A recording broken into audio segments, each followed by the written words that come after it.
Narito ang balita mula sa GMA Integrated News.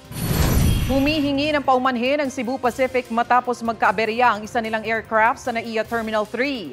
Anila, posibleng may delay sa ilang flight dahil sa eroplano na inaalis na ng kanilang personnel. Sinisikap daw ng kanilang team na maresolba ang issue sa lalong madaling panahon.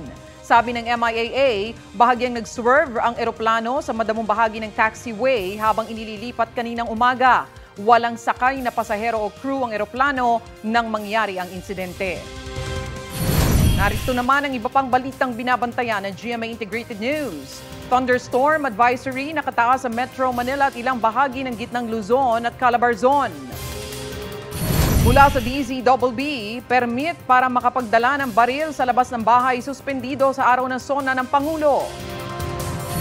At sa 24 oras, update sa investigasyon kay suspended Mayor Alice Guo matapos ipa-freeze ang kanyang mga ari-arian.